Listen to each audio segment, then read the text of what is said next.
만약 그대로 살았다면 정말 여기 사연 채널의 사연들처럼 시어머니의 못 볼 꼴들을 다 견디고 살았어야 했을 테니까요.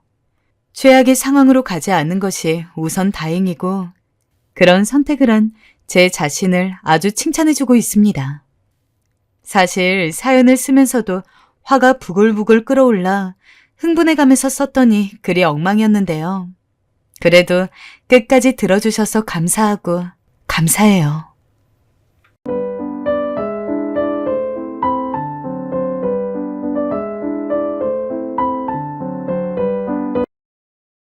안녕하세요. 살면서 사람들이랑 언성 한번 높인 적 없고 사소한 일이라도 싸움 한번 해본 적 없이 살았는데 그게 다 이런 일을 겪기 위해서 무난하게 살았던 게 아닐까 싶습니다. 어렸을 때 쟤는 뭐가 저렇게 어디가 맨날 아파하는 사람들이 나중에 보면 제일 오래 살고 잔병치레 한 번을 안 하고 병원 한 번을 안 가고 살던 사람들이 나중에 중병 걸려서 제일 일찍 죽는다고요. 저는 그렇게 따지고 보면 후자가 아닐까 싶네요. 엄마 등에 업혀서 동네에서 이 사람 저 사람들에게 사랑받으며 살던 어린 시절부터 참 무해한 성격이라는 소리를 듣고 살았는데 웃는 얼굴에 침 못 뱉는다고 아무도 제 얼굴에 침 뱉는 일 없이 그렇게 행복하게 살아왔었는데 길을 걷다 새똥을 맞아도 이렇게 황당하지 않을 것 같습니다. 제가 이렇게 황당해하는 이유는 지금 제가 굉장히 난감한 상황에 처해 있기 때문이에요.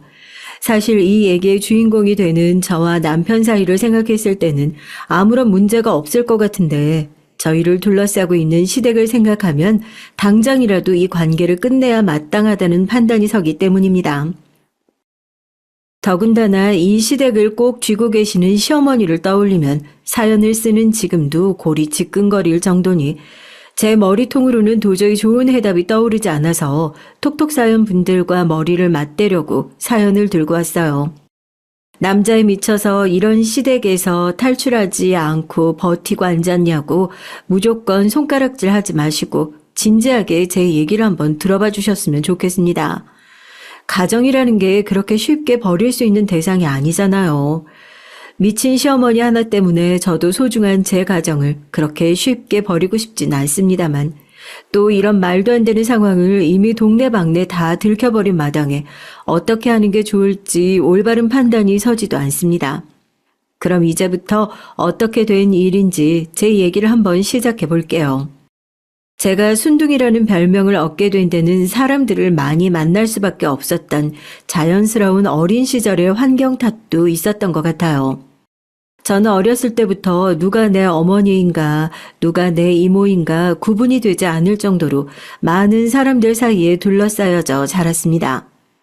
넘치는 사랑을 받고 살았고 보는 사람들마다 예쁘다고 볼을 하도 쓰다듬어대는 통에 뺨이 항상 빨갛게 부르터 있을 정도였다니까요. 그도 그럴 게 저희 어머니는 제가 태어나기도 전에 목욕탕을 운영하셨거든요. 그럼 아버지는 어떤 분이셨냐고요? 몰라요. 농담이 아니고 살아생전에 아버지를 만나본 적도 아버지에 대한 얘기를 들어본 적도 없습니다. 외할머니께 전해 듣긴 했지만 아버지는 살림살이에 큰 보탬은 안 되시는 분이었나 봐요. 딱히 집에 돈이 많이 벌어다 주는 것도 아니고 변변치 않은 직장이 있었던 것도 아니야.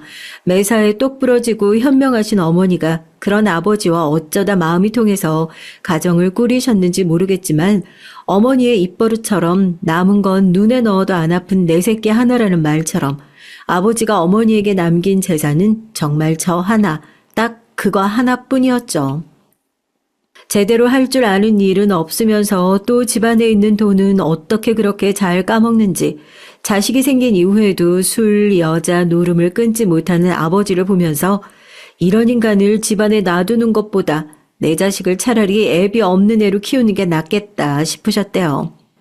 제가 어렸을 때까지만 하더라도 이혼을 하고 여자 혼자 산다는 게 굉장히 실패한 인생으로 손가락질 받던 시기였는데 어머니는 무슨 결심이 서셨는지 몰라도 그 길로 아버지와 이혼을 하셨다고 하네요. 말이 좋아 이혼이지 그냥 짐가방에 옷 몇 개 싸서 쫓아냈다고 하는 게 더 맞는 표현이지만 말입니다. 남편은 없지, 애는 빽빽 울고 있지. 지금 제가 그때 어머니의 상황을 생각만 해도 속이 막 터지는데요. 저희 어머니가 좀 여장부 같은 구석이 있으시거든요. 남편한테 짐가방 들려 쫓아내신 것만 봐도 대강 아시겠지만 말입니다. 어머니가 지금 운영하고 있는 이 목욕탕은 원래 어머니가 생계를 유지하기 위해 한 구석에서 쪽잠을 주무시면서 청소를 하시던 일터였다고 해요. 배움도 깊지 않지 애까지 딸린 어머니가 할 수 있는 일이 뭐가 있었겠어요. 저를 무작정 들쳐업고 동네에 있는 가게들에 찾아가 일 좀 시켜줄 수 있냐, 뭐든 할 수 있다. 그렇게 몸으로 부딪히며 돌아다니셨던 거죠.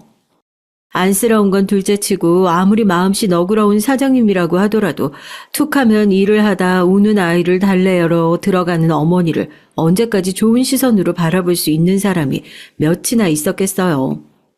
여기서 퇴짜 맞고 저기서 퇴짜 맞고 아무리 이해심이 좋은 사장님이라고 하더라도 2달을 데리고 있는 분이 없으셨죠. 그러던 중에 이 목욕탕에서 아침 저녁으로 청소 일을 하게 된 겁니다. 그 당시에 계시던 사장님이 젊은 날의 사고로 자식을 잃으시고 홀로 목욕탕을 운영하시던 분이었는데 어떻게든지 열심히 살아보려고 하는 저희 어머니가 그렇게 기특해 보이셨나 봐요. 아직도 감사한 게 저와 어머니를 정말 저희 외할머니보다 더 따뜻하게 보듬어 주셨어요. 저희 어머니 성격상 그런 은혜를 당연히 여기시는 분이 아니었으니 이런 은혜에 보답할 길은 나를 선택한 것을 후회하지 않게 열심히 일하는 모습을 보이는 것밖에 없다면서 근무 시간 외에도 목욕탕을 쓸고 닦고 모르는 사람들이 보면 저희 어머니가 목욕탕 주인인가 싶을 정도로 열과 성을 다해 일을 하셨던 것 같습니다. 따뜻한 마음을 가진 사람들과 그 마음을 당연히 여기지 않는 사람들이 있었기에 저 어린 시절이 그토록 행복하지 않았을까 지금 생각하면 돈을 주고도 살 수 없는 진기한 시간들이었네요. 제가 학교에 들어가면서 어머니는 네가 크면 클수록 돈 들어가는 데가 한두 군데가 아니라면서 청소일뿐만 아니라 세신 일까지 배워 일을 늘려하기 시작하셨고 자연스럽게 저도 아르바이트라고 해야 할까요? 학교가 끝나면 목욕탕으로 곧장 와서 어머니의 일을 돕고 용돈을 받는 시간이 익숙해졌습니다. 학교를 다니면 꼭 그런 애들 있잖아요. 친해지고 싶어서 짓궂게 구는 애들이요. 너희 엄마 목욕탕에서 일한다며 하는 애들이요. 그런데 그런 애들이 저한테 그런 얘기를 하는 이유는 제가 그런 얘기를 들으면서 창피함을 느끼라고 그런 의도로 했을 텐데 번번이 실패하고 말았죠. 전 저희 어머니도 저희 목욕탕에서 일한다는 게 굉장히 자랑스럽고 재미가 있었거든요. 거기 가면 저를 항상 예뻐해 주는 분들이 넘쳐났고 가족들이 있고 거기가 제 집이라는 생각을 했었으니까요. 그래서일까요? 갑작스러운 사장님의 투병 소식은 저희 모두에게 충격이었습니다. 사장님이 쓰러져 병원에 실려갔다는 전화를 받고 늘 호방하시던 저희 어머니가 처음으로 눈물을 펑펑 흘리면서 하던 일을 모두 내팽개치고 제 손을 잡고 병원으로 뛰어가셨죠. 그게 제가 중학교 때였습니다. 벌써 몇 년의 세월이에요. 그 긴 시간의 흐름 속에서 두 분의 관계는 단순히 고용주와 고용인의 관계가 아니라 제가 감히 말로는 설명할 수 없을 정도로 깊은 우정과 이해, 그런 것들로 묶여있는 끈끈한 사이가 되어 있었던 거죠. 어쩌면 가족보다 더 가족 같은 그런 사이요. 저희 어머니가 그러더라고요. 꼭 한 배 속에서 나온 친자매를 잃은 것 같은 기분이었다고요. 너희 아버지 집에서 쫓아낼 때도 그렇게 안 서운한 것 같았는데 그렇게 눈물이 나오더랍니다. 저도 사장님을 보면서 두 분이 사실은 아주 어렸을 때 부모님이 실수로 잃어버린 자매가 아닐까 그런 생각을 종종 한 적이 있어요. 억척스럽기는 둘째가라면 서럽고 사실은 남자로 태어났어야 하는데 여자의 몸으로 잘못 태어난 건 아닐까 싶을 정도로 두 분 모두 성격이 장군감이시거든요. 저희 엄마가 어디 가서 말하지 말라고 하긴 했는데 두 분 모두 주량도 어마어마하세요. 어지간한 남자분들보다 훨씬 더 잘 드실 정도니까요. 그렇게 호방하신 분이었는데 병마 앞에선 정말 장사가 없는 걸까요? 엄마 손을 붙잡고 뛰어간 병원에서 들으니까 사장님에게 남은 시간은 겨우 3개월 남짓이랍니다. 시한부 판정에 저희 어머니는 그 자리에 주저앉아 오열을 하셨죠. 이제 어쩌면 좋냐고요. 저 역시도 어머니만큼이나 존경하고 좋아했던 분이었으니 사장님이 3개월 후에 이 세상에 계시지 않는다고 생각하니 눈앞이 아득하더라고요. 무거운 마음으로 사장님이 계시는 병실에 찾아갔습니다. 저희의 걱정과 달리 조금 야윈 얼굴이긴 하셨지만 늘 그랬던 것처럼 활짝 웃는 낯으로 어머니의 등을 치면서 처음 하신 말씀이 그거였어요. 너 돈 얼마나 모아놨냐고요. 왜 이래? 그래도 얼마나 다행이야. 아유, 나는 너네한테 이런 얘기 못하고 바로 골로 갈까봐 조마조마했는데. 그래도 얼마나 다행이니? 내가 착하게 살긴 살았나 보다. 아, 뭘 그렇게 울고불고 난리야. 누가 보면 여기가 초상집이라도 된 줄 알겠다. 정신 차려. 언제까지 울고불고 그러고 있을래?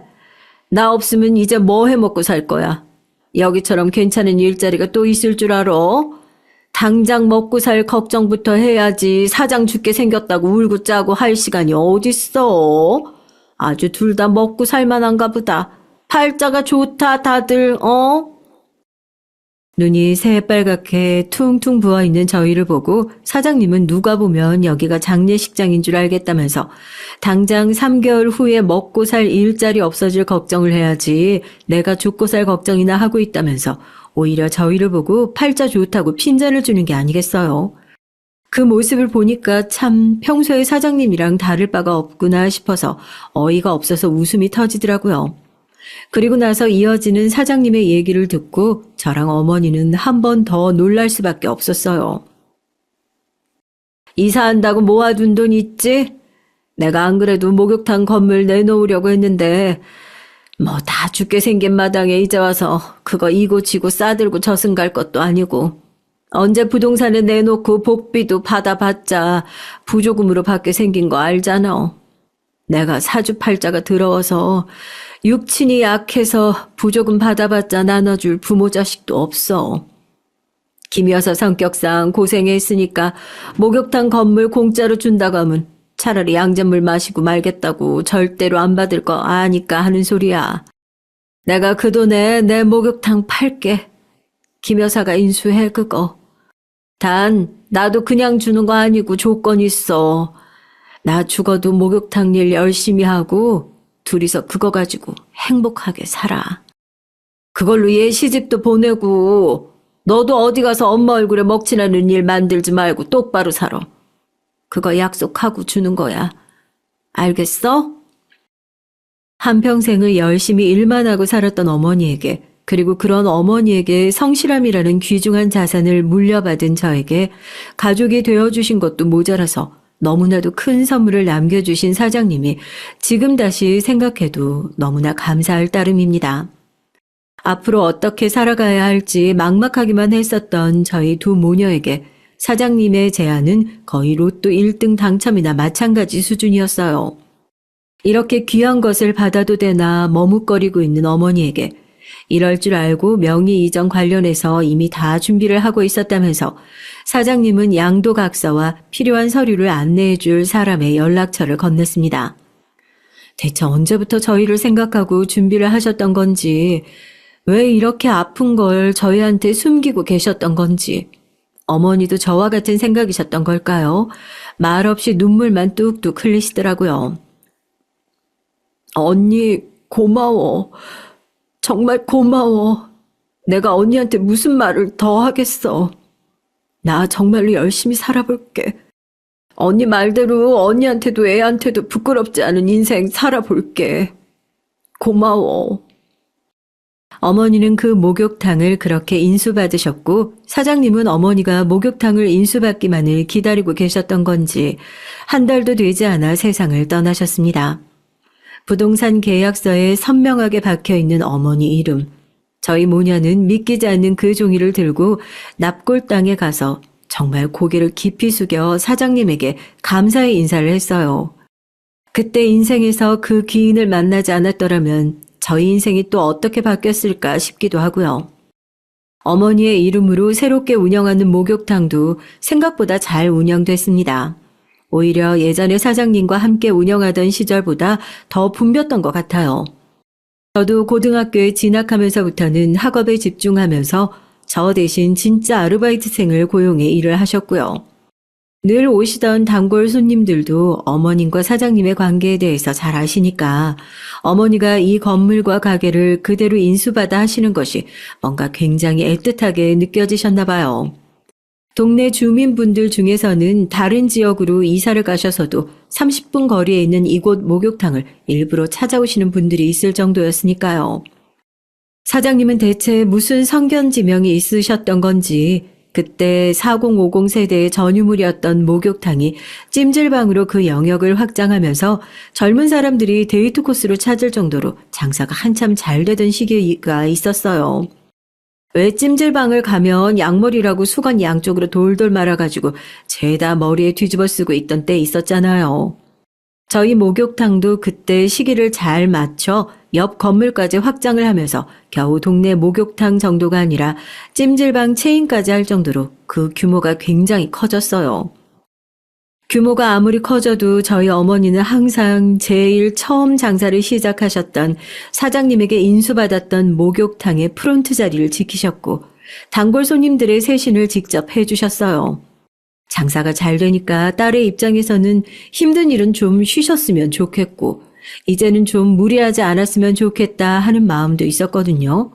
그렇잖아요. 저는 항상 엄마도 저렇게 무리해서 일을 하다가 사장님처럼 어딘가 갑자기 아파서 쓰러지면 어떻게 하나 그게 항상 걱정인데 넌 언제 엄마가 아파서 병원 간 걸 본 적이 있냐면서 울음장을 놓으니까요.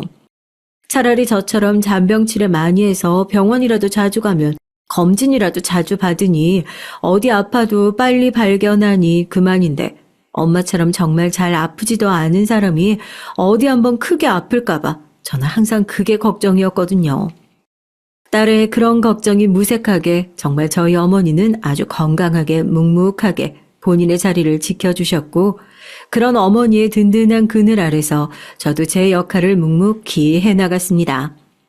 환경이 여의치 않아서 공부를 하고 싶어도 할 수 없었던 어머니는 대놓고 티를 내지는 않으셨지만 항상 학벌 콤플렉스가 있으셨어요.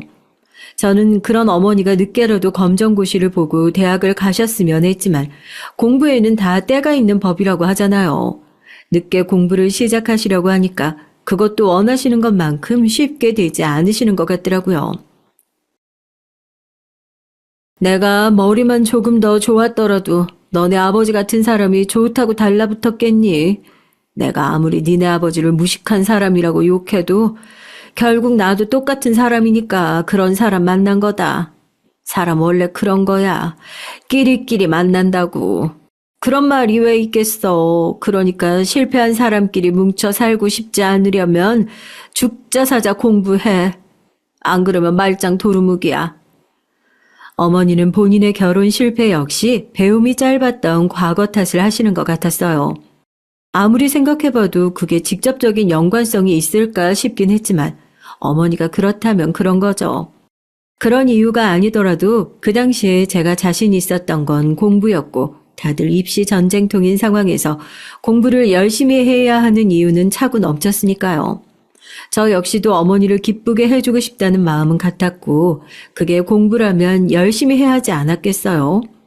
저는 어머니와 달리 여유롭고 넉넉한 환경도 받쳐주고 있었고 이제 예전과 달리 학교 끝나고 매일같이 목욕탕에 쫓아가서 어머니의 일을 돕는 대신 독서실과 학원을 쫓아다니면서 소위 일타 강사라고 불리는 선생님들 자리 잡기도 힘든 앞자리를 매번 척척 잡아가면서 수업을 들을 수 있었고 이런 환경에서 제대로 성적을 못 내면 그게 더 양심이 없는 거죠.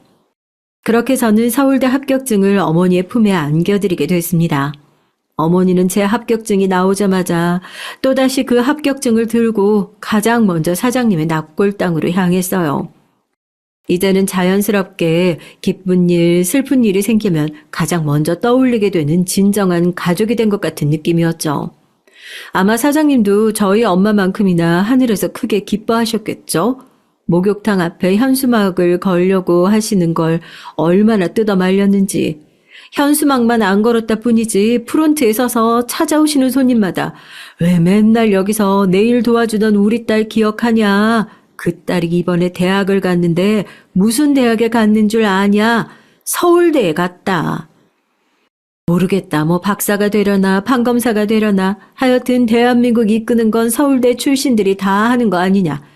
입이 마르고 닳도록 자랑을 하신 덕분에 저는 얼굴도 모르시는 분들이 저를 붙잡고 아이고 서울대 들어갔다면서 축하해 하고 인사를 하셔서 제가 놀란 반 부끄러운 반으로 감사 인사를 했던 게 한두 번이 아니에요.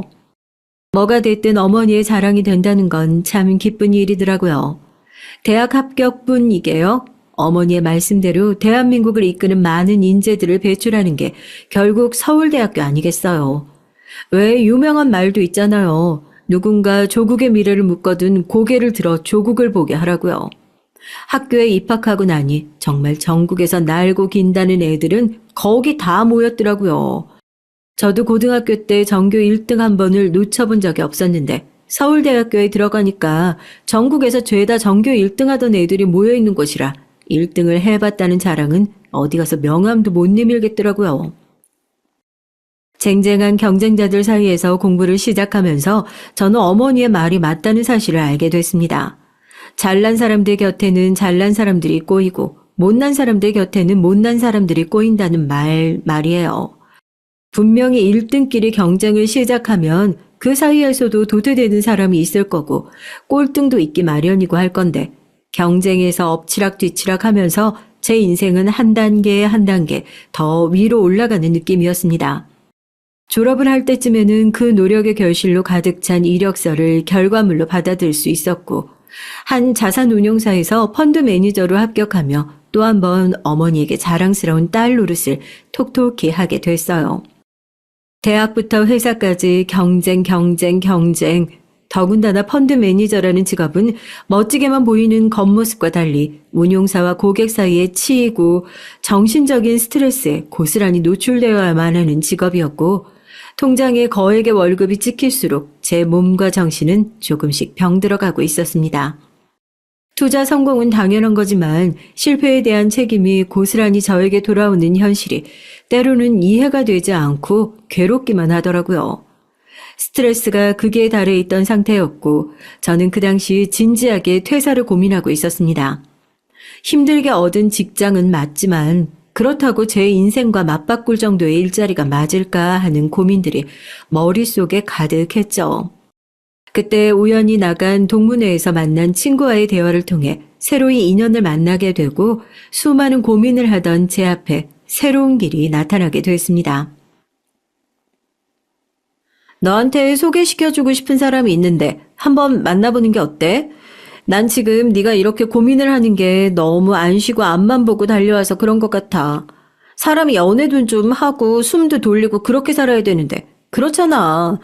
네가 오죽 기계처럼 살았냐고. 근데 그 선배도 그랬거든. 너보다 더 기계처럼 살다가 개원 앞두고 갑자기 다 때려치울 거라고 배낭 싸서 세계 일주 가더라. 1년 그렇게 나가서 돌아다니고 어머니도 두 손 두 발 다 들고 포기했는데 무슨 심경의 변화가 있었는지 최근에 다시 들어와서 일을 시작하겠다고 하더라고. 너한테 이만한 멘토가 있겠어? 남은 청춘을 다 바쳐서 어머니의 기대를 한 몸에 끌어안고 들어간 회사를 지금 관둔에 만회하고 있는데 고민 상담을 하니 소개팅을 한번 해보는 게 어떻겠냐고 주선을 하는 친구의 얘기에 처음에는 이게 무슨 하등 도움 안 되는 얘기를 하고 있나 했는데 친구의 얘기를 들으면 들을수록 아직 사진 한번 보지도 않은 상대방에게 흥미가 생기는 겁니다. 친구 말대로 지금 제 상황에서 이만한 멘토가 또 어디 있겠냐 하는 생각도 들고요. 그래서 반은 충동적으로 잡았던 소개팅 자리기도 했어요. 그리고 모두가 예상하시는 대로 그 자리에 나왔던 것이 바로 지금 제 남편이고요.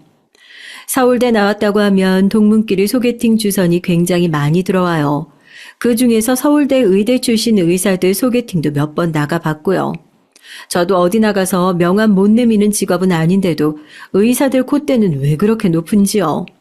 아마 출신도 그렇고 날 때부터 금수저였던 사람들의 비율이 압도적으로 많아서 그런 건지 소개팅에 나와서도 상대방 앞에 포크나 나이프 한 번 놔줄 줄 모르는 사람들이 줄줄이 나와서는 기분을 망치고 돌아오기 일쑤였죠.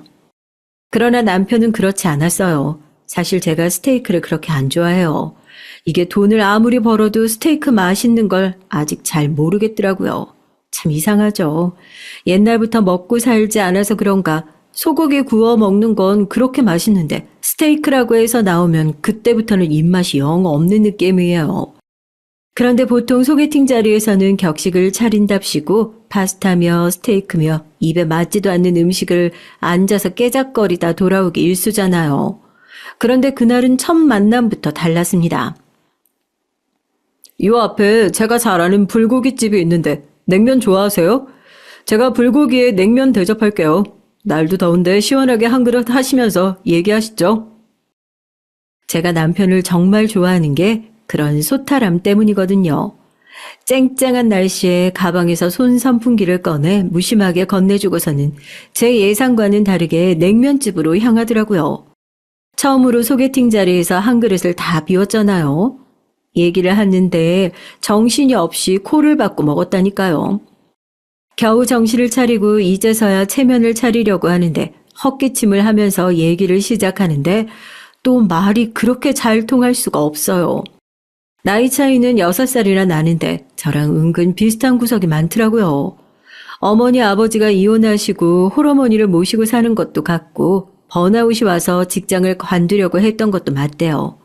의사 일을 때려치우려다가 그동안 벌어둔 돈 다 털어서 세계 일주나 가야겠다고 하고 비행기에 올라탔는데 어쩌다 정신 차리고 보니까 그곳에서도 의료봉사를 하고 있었다고. 아, 이게 내 천직이구나 싶어서 다시 한국으로 돌아와 개원한 지 얼마 되지 않았다고 하더라고요. 최근에 누군가랑 얘기를 하면서 이렇게 재밌었던 적이 있나 싶었어요.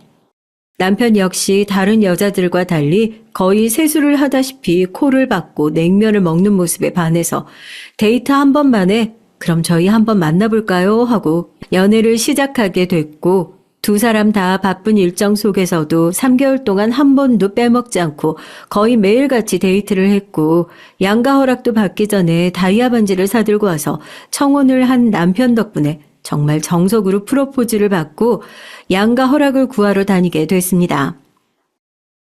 결혼 준비하려면 이것저것 신경 쓸 게 많아지기도 하고 나도 계속 안 쉬고 일을 하기도 했고 이참에 안식년이다 생각하고 1, 2년이라도 쉬면서 다른 일을 좀 찾아보고 싶은데 엄마 생각은 어때? 이 사람도 병원이 어느 정도 자리 잡은 상태라 문제될 게 없다는데. 결혼하면서 눌러앉을 생각은 전혀 없었지만 저희 업계가 오죽 무섭냐고요. 결혼 예정이라는 얘기지만 넌지시 꺼냈을 뿐인데 당장 내일이라도 책상을 빼버릴 기세로 결혼식은 언제 올릴 예정이냐, 아이는 가질 거냐, 신혼여행은 몇 박 며칠로 갈 거냐, 심지어 예식 일정을 회사 일정에 맞출 수 있냐고까지 확인하는 모습을 보고 아, 이제 내가 쉴 때가 오긴 왔구나 싶더라고요. 일에 대한 고민이 계속해서 있어 왔으니까 차라리 결혼이 기회가 될 수도 있겠다 싶어서 결혼 허락을 받으러 간 길로 어머니에게도 이 얘기를 꺼냈어요. 의사라는 타이틀을 달고 있으면서도 자기의 신념이 뚜렷하고 소탈한 남편을 마음에 들어 하시면서도 어머니는 제가 일을 그만두고 집에서 공부를 하겠다는 얘기에 걱정스러운 시선을 보내시더라고요. 시기라도 올리고 나서 결정을 하는 게 어떻겠어. 결혼하자마자 살림하겠다고 눌러앉는 사람으로 보일까봐 걱정이다. 아이, 사부인께서는 뭘 하시니? 일 관둔다니까 별말 없으셔? 말씀드리기 부끄럽지만 제가 그렇게 살가운 아들이 못 되어드려서요. 어머니께서도 지금 하던 일 쉬시고 독일인 시민권자랑 결혼하시고 배우자 비자 발급 준비하고 있는 상황이라서 이 사람 사정 누구보다 잘 이해해 주시지 않을까 싶어요. 왔다 갔다 하시기가 쉽지 않으셔서 상견례 전까지는 한국 들어오신다고 하셨으니까 이해해 주세요. 이혼을 훈전 정도라고 생각하시는 저희 어머니와 달리 시어머니께서는 이혼을 밝히는 것을 상당히 꺼려하시고 부끄러워하신다고 들었어요. 간호사로 오래 일을 하셨고 의사인 전 시아버지와 그런 이유로 이혼 없이 계속 별거 상태로 지내시다가 제발 본인을 좀 놓아달라고 거액의 위자료를 주고 반강제적으로 이혼을 했다고 들었습니다. 처음에는 그 얘기를 듣고 어머님 팔자도 참 안타깝구나 했었거든요. 그런데 그렇게 이혼을 하신 지 얼마 지나지 않아서 또 곧장 병원에서 알고 지내던 독일 시민권자와 결혼을 준비하기 위해 떠나셨다고 하니 어떤 면으로는 참 트여 있으신 분이구나 싶기도 하고 저렇게까지 결혼을 하셔야 할까 싶기도 하고 제 입장에서는 이해가 안 되긴 하지만 뭐 어머님 마음은 누가 알겠어요. 아들도 이해 못하는 걸 제가 어떻게 이해하나 싶기도 하고요. 내 입으로 우리 엄마지만 참 이해가 안 된다고 얘기하는 게 내 얼굴에 침 뱉는 거라는 걸 잘 알면서도 난 사실 잘 이해가 안 돼. 남편한테 인정받는 게 인생의 전부인 줄 아시는 분이라서 아버지랑도 마찰이 잦으셨고 사실 나도 공부한답시고 제대로 신경 쓰지 못하고 나가서 살던 시간이 많아서 그런 어머니를 방치한 거나 마찬가지였으니까. 할 말은 없지만 그런 게 인생의 목표라니 난 솔직히 이해가 안 돼. 주체적이지 못하잖아. 전 솔직히 처음에 그 얘기를 듣는데 어머님이 안쓰럽게 느껴지기까지 하더라고요. 이렇게 정남이 뚝뚝 떨어지는 아들과 살면서 얼마나 외로우셨을까. 그렇게 외롭게 사셨으니 그 외로운 마음을 채우기 위해 그게 결혼이든 뭐든 그 빈자리를 채우기 위해 타국까지 가는 저 고생을 하시는구나. 그렇게 생각을 했다니까요. 지금 생각하면 제 코가 석자인데 네 걱정이나 하라고 저를 한 대 콱 쥐어박아주고 싶지 말입니다. 어머님은 뭐 비자 문제가 잘 해결되셨는지 상견례의 자리에 무사히 참석할 수 있으셨고 남편한테 들었던 무시무시한 이야기와 달리 생각보다 무난하시고 나이스한 분이셨어요. 물론 범상치 않으신 분이라는 느낌이 오는 발언들이 중간중간 튀어나오긴 했지만 그것도 헉할 정도는 아니었고요. 결혼을 하고 나면 당분간 일을 쉬겠다는 제 얘기에 저희 어머니와 다르게 오히려 반기시기까지 하는 느낌이었습니다. 오히려 잘됐다 싶다. 너도 봐서 알겠지만 얘가 오죽 좀 독특하냐고. 내 아들이지만 얘 나이에 사실 나랑 떨어져 산 세월 빼고 나면 내가 키웠다고 말하기도 민망할 정도야. 원래 개원이는 개원하고 5년 동안 옆에서 내조를 어떻게 하느냐가 병원 잘 되냐 망하냐 판가름하는 기준이라고 하잖아.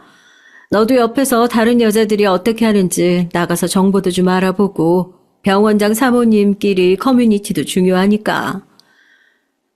얘가 뭐 집에서 놀려고 들어왔는 거야. 다른 일 찾으려고 공부하려고 잠시 쉬는 거지. 상견례 자리에서 무슨 쓸데없는 얘기를 하고 있어. 그리고 병원이 잘 되냐 망하냐가 거기 있는 의사가 결정하는 거지. 마누라 말 한마디에 잘 되고 망하고 할 병원이면 그 의사는 면허를 뺏어야 하는 거예요. 어디서 또 쓸데없는 얘기를 듣고 와서는 그러는 거예요? 어머니의 쓸데없는 발언에 저희 어머니의 표정이 또 순식간에 굳어질 뻔했지만 다행히 남편이 중간에서 잘 끊어준 덕분에 상견례 자리가 싸해지는 건 막을 수 있었습니다. 남편이 어머니랑 사이가 친하지 않은 게 이럴 때 빛을 발하더라고요. 다행히 남편이 한결같이 싸가지 없어준 덕분에 어머니도 거기서 남편한테 뭐 사람들 앞에서 창피 줬다는 생각이 아니라 저놈이 항상 나한테 말을 저런 식으로 한다. 그냥 웃으면서 핀잔 주고 넘어가시는 정도였고요. 상견례 자리가 원래 굉장히 형식적인 자리잖아요. 이미 저희 두 사람이 혼수나 예물, 예단에 대해서 말을 맞춰 놓은 게 있던 터라 양가 어머님들끼리 결혼식 날짜 정도만 대략적으로 상의를 하고 결혼식은 그 이후에 척척 진행됐습니다. 저희도 가장 크게 걱정했던 건 큰 산을 넘기고 진정한 부부가 되어 결혼 생활을 시작하게 됐죠. 어머니로부터 독립해서 거의 혼자 지냈었는데 왜 신혼생활이 재미있는지 알 것 같더라고요.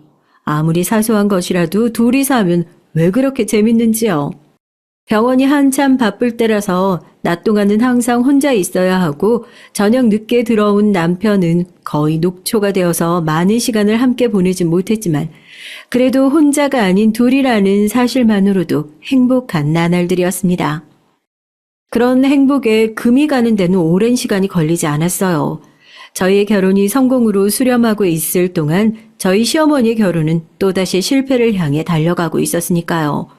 제가 이후에 알게 된 시어머니의 성격을 보면 그 실패는 어쩌면 예정되어 있는 결과였을지도 모르겠습니다.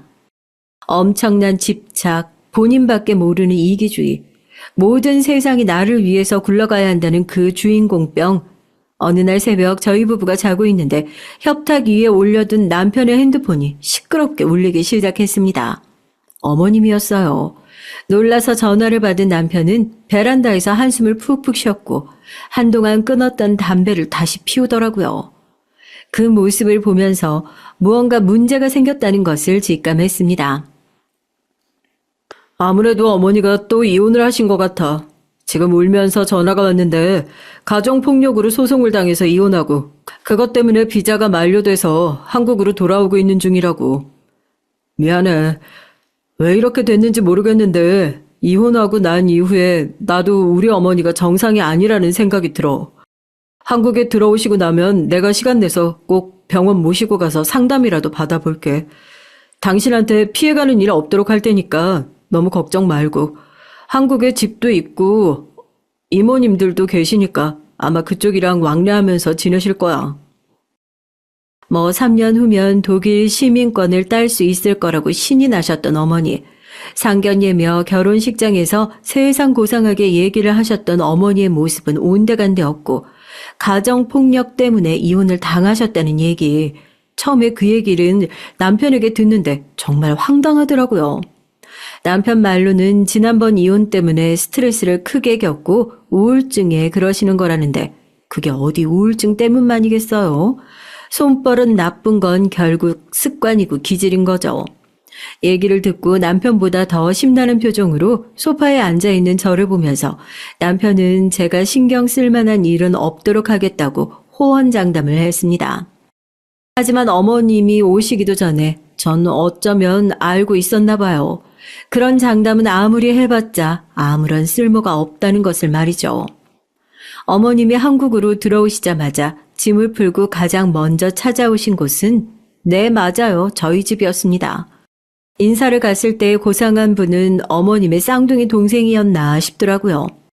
남편이 병원에 나가 있는 틈을 타 연락도 없이 불쑥 저희 집으로 찾아오신 어머니는 아무런 준비도 없이 무방비하게 시어머니를 맞이한 며느리를 붙들어 앉혀놓고 그래 내가 너 생각나서 독일에서 급하게 오는데 사왔다며 쿠키며 차를 늘어놓고 하소연을 시작하셨습니다.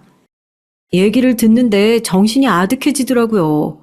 대체 내가 왜 지금 어머니한테 이런 얘기를 듣고 있는 건지, 어머님은 대체 뭐가 그렇게 억울해서 나를 붙들고 이런 얘기를 하시는 건지. 너 지금 내 얘기 제대로 듣고 있는 거니? 넌 시어머니가 얘기를 하는데 제대로 맞장구를 못 칠 망정. 지금 정신을 어디다가 빼두고 있는 거야? 애가 이렇게 맹해가지고 살림은 제대로 하고 있는 거니? 지금 둘이서 이렇게 한가하게 차나 마시고 앉아있을 게 아니다. 얼른 일어나라. 애 들어오기 전에 청소나 깔끔하게 해두게. 너 가정주부가 이렇게 팔자 좋게 앉아있으면 나중에 남편한테 소방 맞기 딱 좋은 거야. 잠옷은 또 이게 뭐고. 이렇게 후줄근한 것밖에 없니? 집에 있다고 이러고 있을 게 아니라 딱 달라붙는 원피스 같은 걸 입고 있어야지. 망했다 싶더라고요. 솔직히 어머님이 독일에 결혼하러 가신다고 거기서 시민권을 따신다고 하셔서 속으로 잘 됐구나 싶었거든요. 아무리 나이스한 시어머니라고 해도 시댁은 시댁이잖아요. 멀리 살면 살수록 좋은 게 시댁이라고 저는 친구들이 그렇게 골치 아파하는 시집살이에서 벗어날 수 있겠다 싶어 참 다행이라 싶었는데 손 안 대고 코 풀려고 했던 심보가 문제였던 걸까요? 남들보다 배로 더 골치 아픈 시집살이가 이제부터 시작될 거라고 감히 상상이나 했겠습니까? 그날 찾아오셔서 제 살림살이를 쑥대밭을 만들어 놓으시고 옷장을 구석구석 다 열어보시고 제 속옷까지 다 펼쳐보시고는 이건 뭐 이래서 안 되네, 이래가지고 남편이 퇴근하고 들어와서 마음이 동하겠네, 안 동하겠네, 이런 나쁘끄러운 소리까지 실컷 하고 돌아가신 시어머니의 난리법석은 그야말로 예고편에 불과했어요. 그날 저녁 남편이 집에 돌아오고 나서 당연히 저는 이 초유의 사태에 대해 하나도 빠짐없이 고했죠. 이런 일 없게 하기로 하지 않았냐고요. 대체 이게 다 무슨 일이냐고요. 남편도 제 얘기를 듣고 기겁을 하더니 어머니에게 전화를 해서 난리를 쳤습니다. 이혼은 혼자 하면 그만이지 누구 이혼당하는 꼴 보고 싶냐고요. 제가 들어도 너무하다 싶을 정도여서 저도 남편 붙잡고 그만하면 됐다고 알아들으셨을 거라고 그랬죠. 수화기 너머로 훌쩍거리는 소리까지 들리는 걸 들으니 속 시원한 마음 반, 죄송스러운 마음 반이었어요. 그때까지만 해도 말입니다. 어제 그 난리통이 있었으니 오늘은 좀 조용히 지나갈 수 있을 거라 생각을 했는데 오후쯤 됐을까요? 초인종이 또 울리더라고요. 언제부터 이렇게 제가 초인종 소리에 노이로제가 일어났는지 확인을 해보니까 친정엄마더라고요. 놀란 가슴을 쓸어내리고 문을 열었어요. 시어머니가 한국으로 돌아오셨다는 소식을 당연히 친정엄마께도 알렸으니 더군다나 좋은 소식으로 다시 한국으로 돌아오신 것도 아니고 불미스러운 일로 돌아오셨으니 별일은 없나 얘기나 할까 하고 집에 잠깐 들렀다고 하시더라고요. 코로나 때문에 목욕탕도 휘청했잖아요. 저는 잘 됐다 싶더라고요. 안 그러면 저희 엄마 죽을 때까지 일을 하겠다 싶어서요. 왜 예전에 사장님 돌아가시기 전에 그런 약속을 했잖아요. 목욕탕 일 열심히 하고 엄마랑 저랑 행복하게 살아야 한다고. 저희 어머니가 그래서 돈을 벌 만큼 벌어주시고 코로나 때 그냥 깔끔하게 정리하고 쉴 법도 하신데 사장님이랑 한 약속을 지키신다고 프론트를 끝까지 지키셨어요. 이제는 그 약속도 지킬 만큼 지켰다고 그 건물 허물고 그 자리에 뭘 하면 좋을지 고민하고 있는 상황이었고 열심히 부동산이며 공사업체며 인테리어 업체며 직접 알아보고 다니셨죠. 그날도 공사업체랑 미팅을 하시고 돌아오시는 길에 갑자기 제 생각이 나셨다고 들리셨더라고요. 내가 요즘 걱정이 돼서 잠을 잘 수가 있어야지. 내가 바빠서 연락을 한번 못 드려봤어. 언제 엄마가 사돈 만나서 저녁이라도 먹으면서 얘기라도 한번 해볼까? 집에 와서 괜히 트집 잡고 그러진 않어. 가뜩이나 집도 가까운데 괜히 너한테 화풀이 할까봐 걱정이다 야. 엄마는 못 속여요. 학교 다닐 때 학습지 산다고 돈 달라고 용돈 삥땅 치고 그러면 엄마들 귀신같이 알잖아요. 누구 눈을 속이겠어요. 걱정스러운 목소리로 전화를 건 제 상황을 누구보다 먼저 아셨던 거죠. 집도 가까운 저희 시어머니가 이혼하고 괜히 저한테 와서 쓸데없는 꼬장을 부리진 않을까 걱정에 한달음에 달려오신 저희 어머니를 어떻게 속이겠습니까? 안 그래도 어제 한바탕 난리를 치고 갔는데 다행히 조사방이 난리를 쳐서 한풀 꺾이셨을 거다. 당분간은 잠잠할 거다 하니까 그래도 못 믿으시는 눈치더라고요. 남편 패서 이혼당하고 들어온 여잔데 그 성질머리가 어디 가겠냐고요. 네, 저희 어머니 말이 딱 맞았죠. 호랑이도 제 말하면 온다고 또 한 번 저희 집 초인종이 울렸습니다. 이번에는 초대받지 않은 손님이 맞았어요. 어제 그렇게 남편한테 한 소리를 듣고 한동안은 저희 집 대문 꼴도 보기 싫을 거라고 생각했던 시어머니가 떡하니 저희 집 문 앞에 서 있는 게 아니겠어요? 저는 당황한 표정으로 시어머니를 흘낏 쳐다봤죠. 어머니는 본인이 여기 있는데 별일이야 있겠냐면서 문을 열어달라고 하더라고요.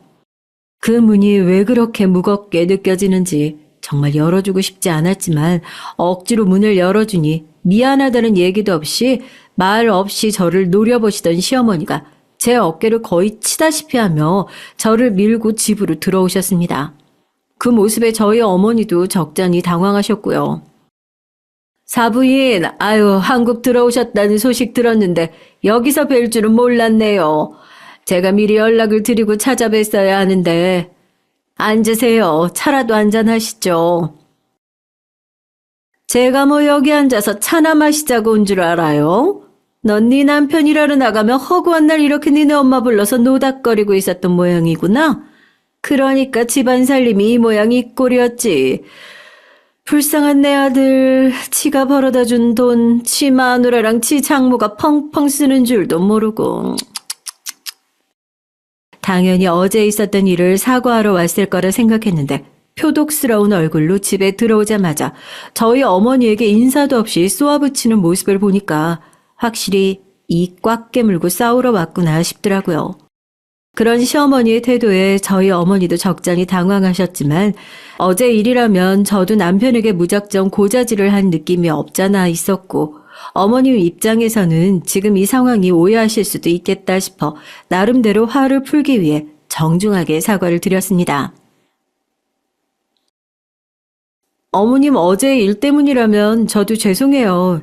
연락도 없이 갑자기 찾아오셔서 저도 당황스러운 마음에 부부간에 얘기를 했던 건데 어제 통화하는 내용 들어보니까 어머님께서도 기분 많이 상하셨던 것 같더라고요.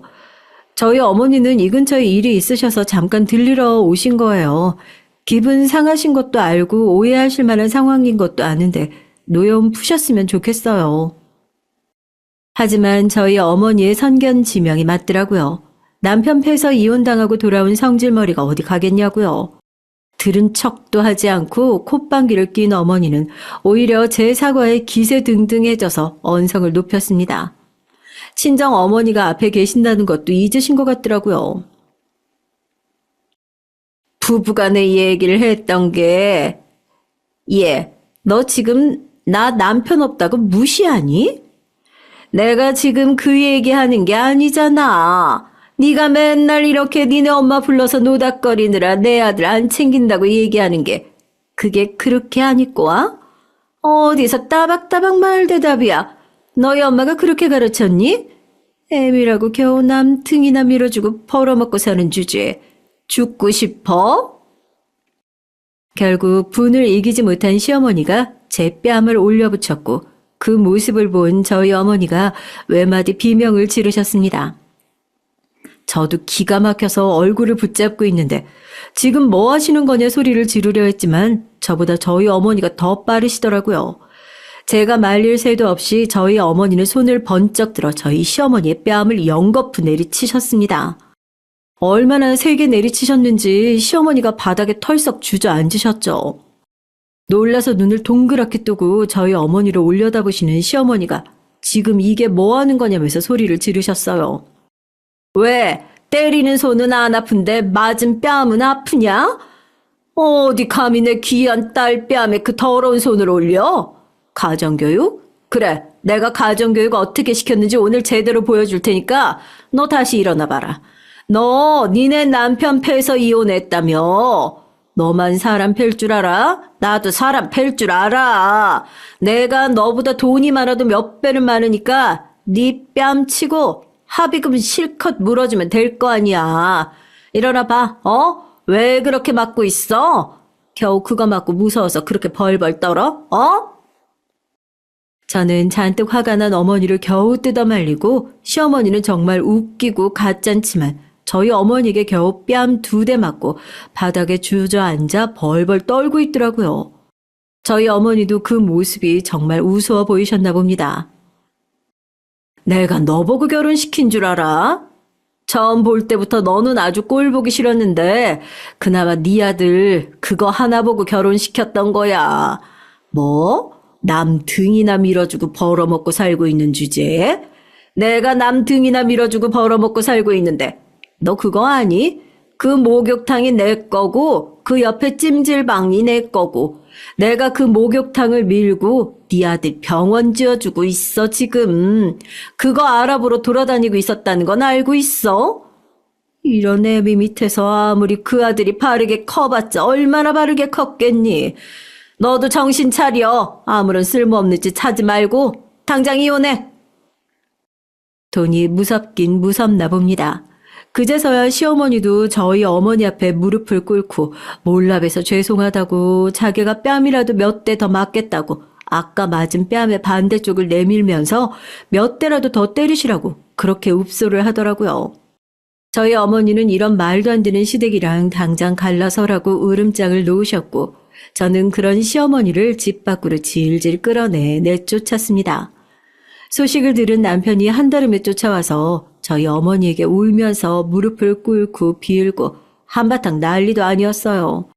자기는 건물도 필요 없다, 아무것도 필요 없다, 이혼만은 걷어달라고요. 어머니는 정신병원에 입원시키든 여는 끊고 살든 어떻게든 본인이 주워 담겠다고 장담을 하는데 저희 어머니 입장은 단호했습니다. 부모 자식 간의 인연은 천륜인데 그런 집에 딸을 계속해서 놔둘 수도 없고 그런 어머니 밑에서 자란 남편 역시 믿을 수 없다는 입장이시고요. 저는 그렇게까지 비는 남편을 그래도 한 번쯤은 믿어보고 싶다는 입장이에요. 미친 건 시어머니 한 명인데 그런 미꾸라지 하나 때문에 저도 소중한 제 가정을 왜 포기해야 하나 싶기도 하고 그렇게 제 입장만 고집하기에는 저희 어머니의 태도가 너무나 단호하시거든요. 어머니는 제가 이혼을 하지 않으면 네 얼굴을 안 보고 살 각오도 불사하겠다는 입장이신데 지금 이 상황에서 제가 어떻게 해야 할지 참 난감하기만 합니다. 지금 이 문제를 제외한다면 저는 남편이랑 결혼한 이후로 언성 한 번을 높여보며 싸워본 적이 없는 사람이에요. 이런 문제로 이혼을 하고 싶지 않다는 쪽으로 제 마음은 기울어져 있지만 그렇다고 어머니의 뜻에 반기를 들고 싶지도 않으니 참 막막하죠. 잠을 자도 잔 것 같지 않고 어머니에게 전화를 해도 받지도 않고 마지막으로 좋은 해답이 있을까 해서 막막한 제 마음을 들고 톡톡 사연을 찾아와 봤어요. 저 정말 어떻게 하면 좋을까요, 여러분? 부디 그냥 지나가지 마시고 저에게 좋은 해답을 나눠주시기 바랍니다. 안녕하세요. 저는 50대 후반 주부입니다. 젊은 시절에는 일도 했었는데 아이들을 낳으면서 자연스럽게 전업주부로 살고 있어요. 물론 남편은 일을 계속하라고 했지만 아시는 분들은 아시겠지만 아이를 둘이나 키우면서 직장 생활을 하는 건 여간 힘든 일이 아니라서요. 저희 집은 딸이 둘 있습니다. 큰아이는 시집을 가서 손자도 있고요. 둘째는 지금 외국에서 공부를 하고 있어요. 나간 지는 3년 정도 됐는데 자꾸 거기 눌러앉아 살고 싶어 해서 고민이네요. 지금도 이렇게 보고 싶은데 말이죠. 남편은 작은 사업체를 운영 중이에요. 막 엄청나게 돈을 많이 벌지는 않지만 딸아이 유학 보내주고 시집 갈 때 넉넉하게 보태줄 수 있는 정도는 되니까 조금 부유한 중산층 정도 되겠네요. 상류층이라기엔 그 정도는 절대 아니고요. 그 덕에 저도 집에서 마음 편하게 아이를 볼 수 있었겠죠. 한 명만 벌어도 충분했으니까요. 저는 젊었을 때 선생님이었어요. 초등학교에서 아이들을 가르쳤는데 아직도 그때의 짬이 남아있는지 아이들을 잘 돌봅니다. 그래서 손자뿐 아니라 다른 집 아이들도 저를 좋아해요. 큰애가 손주를 안겨줬을 때 너무 좋았어요. 제가 나서서 키우겠다고 그랬는데 그래서 저희 집에도 자주 오고 그랬었는데 시간이 지날수록 집에 찾아오는 횟수가 점점 줄더라고요. 그게 참 섭섭했습니다. 그때는요. 손주는 이제 4살이 돼요. 말이 다른 아이들보다 좀 느린 게 영 걱정이었는데 큰딸 말로는 검사를 다 해봐도 별 문제는 없다고 그랬다더군요. 큰딸은 둘째 딸 못지않게 공부를 잘했습니다. 근데 겁도 많고 걱정도 많은 성격이라 유학 가보고 싶으면 가봐도 된다는 제 권유도 거절했어요. 모르는 세상이 너무 무섭다고요. 둘째는 나가지 못해서 난리였는데 말이죠. 참 성격이 정반대인 자매예요. 키울 때도 그랬어요. 첫째는 뭐든 조용조용 조심하고 세심하고 섬세한 편이었고 둘째는 뭘 해도 덤벙거리고 다쳐서 들어오고 목소리도 크고 언니가 어디서 맞고 오면 동네를 다 뒤져서 자기 언니 때렸다는 아이를 찾아서 몇 배로 때려주고 오는 그런 아이였습니다. 큰딸은 대학을 졸업하고 나름 이름 있다는 대기업에 취직을 했어요. 그리고 거기서 만난 직장 동료랑 2년 정도 연애를 하고 결혼을 했습니다. 26 결혼을 하기엔 요즘 같은 세상엔 참 빠른 나이인데 어렸을 때부터 빨리 엄마가 되고 싶다는 말을 워낙 달고 살았던 아이라 크게 놀라지 않았어요. 진짜 빨리 할 것 같았거든요. 그때 둘째가 23이었는데 언니 왜 이렇게 빨리 시집가냐고 엉엉 울었던 기억이 있네요. 각설하고 사위는 그냥 평범한 사람이었습니다. 딸이랑 같이 좋은 대학을 나와서 좋은 회사에 취직한 사돈댁이 지방에서 농사를 크게 하시는데 사돈 어르신이 보기에는 덩치도 크고 험악하게 생기셨는데 그래도 참 성격이 호탕하신 분이라 며느리인 저희 딸을 참 이뻐라 하십니다. 때마다 농작물 같은 걸 저희 집에도 보내주셨고요. 상견 옛날 만난 사돈 어르신들 모습을 보고 사위도 괜찮은 사람이겠구나 했어요. 그만큼 어르신들이 참 좋아 보였거든요. 그렇게 제 딸은 일찍 결혼했고 바로 다음 해에 아이를 낳았어요. 친구들 중에서 제가 할머니 제일 일찍 됐는데 친구들은 좀 놀렸지만 사실 전 좋았습니다. 아이를 좋아하니까요. 그래서 매주 저희 집으로 아이를 데리고 왔어요. 둘이 데이트를 하는 날에도 아이를 맡기고 가면 봐주기도 하고, 딸아이가 체력적으로 좀 힘들다 하면 며칠씩 저희 집에 아이를 두고 가기도 했습니다. 사실 지들이 봐도 제가 아이를 더 잘 보니까 그랬던 거겠죠. 저에게 맡기고 여행이라도 며칠 다녀오는 날엔 그렇게 행복할 수가 없었습니다. 남편이 오죽하면 애 보면서 이렇게 좋아하는 사람은 당신밖에 없을 거라는 얘기를 몇 번이고 했을 정도니까요. 저는 그만큼 손주가 좋았어요. 너무 예뻤고요.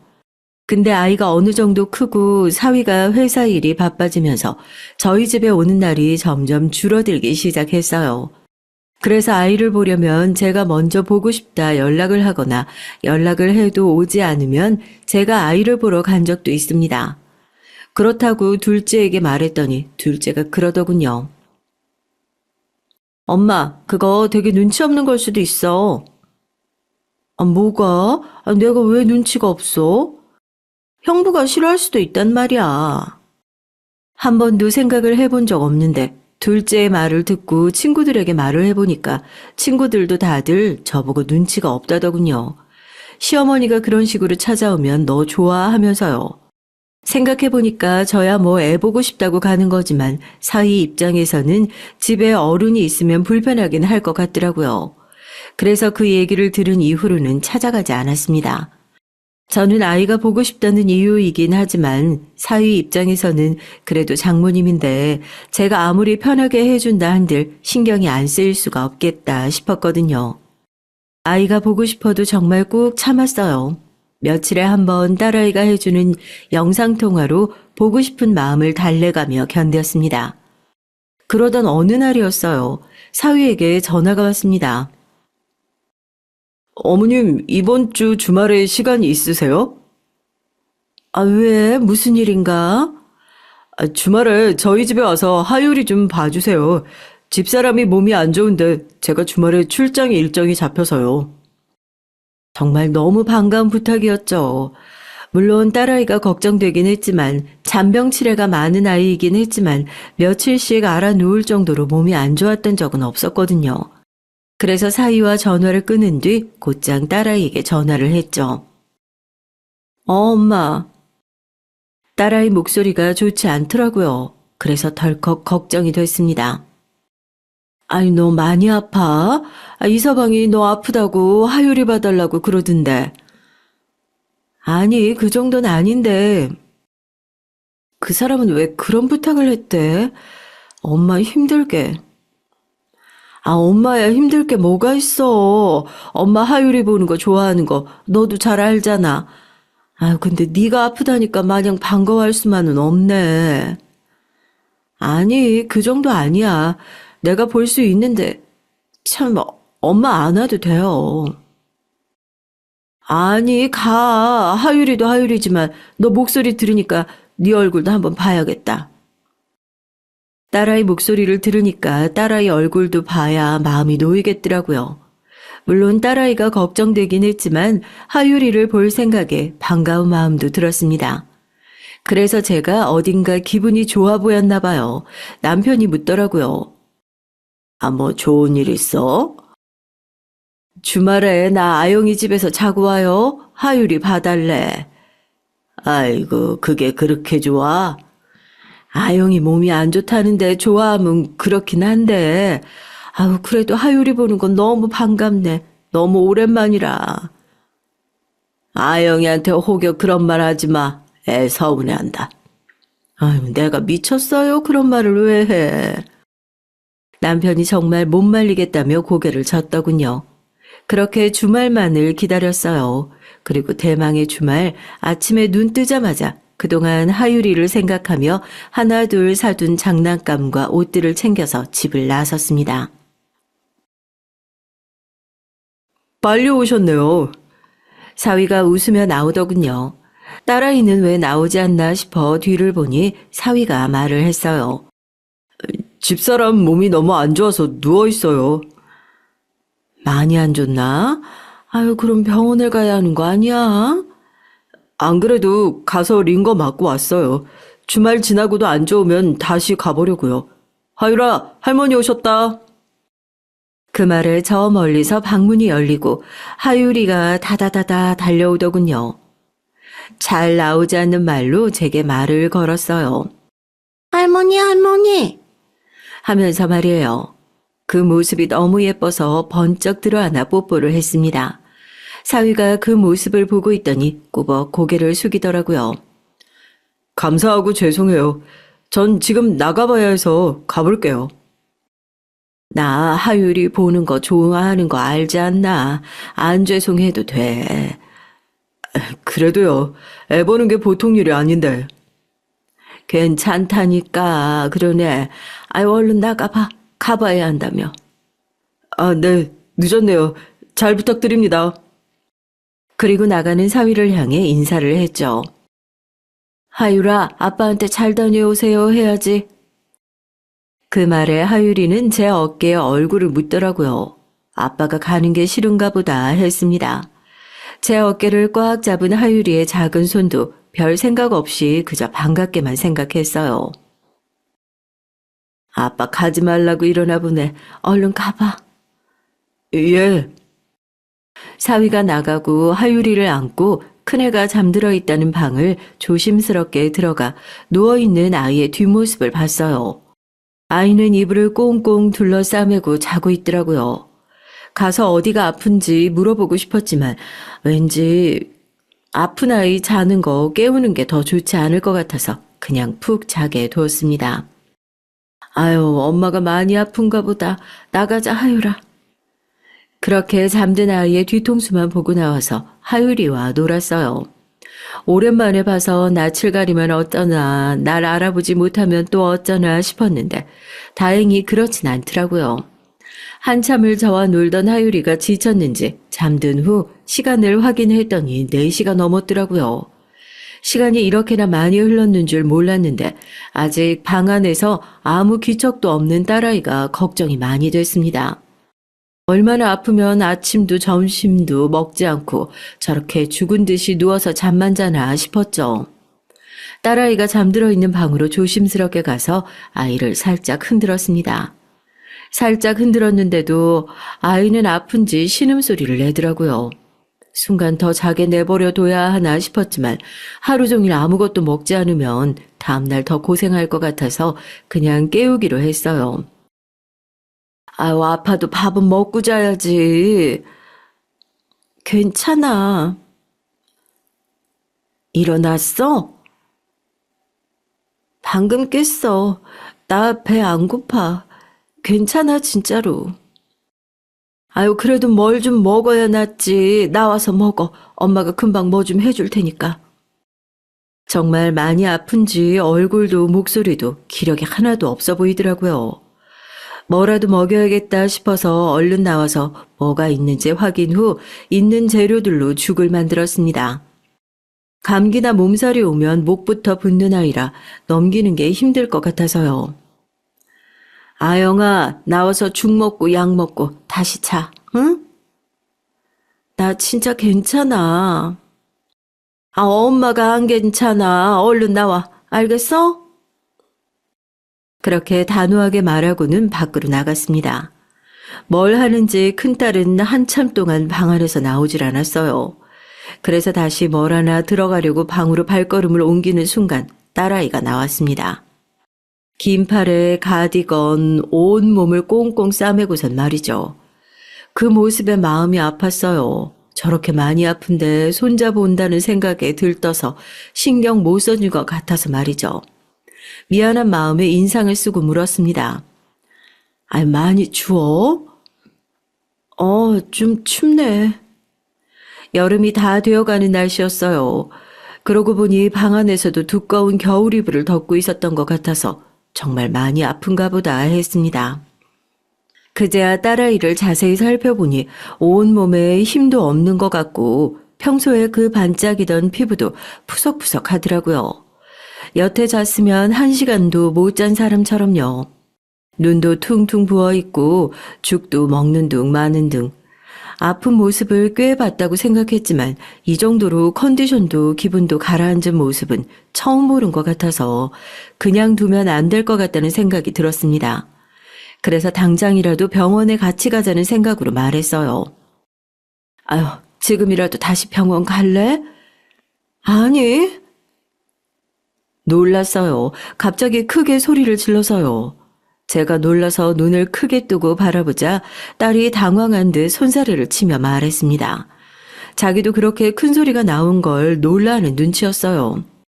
아니, 오늘만 지나면 나을 것 같아.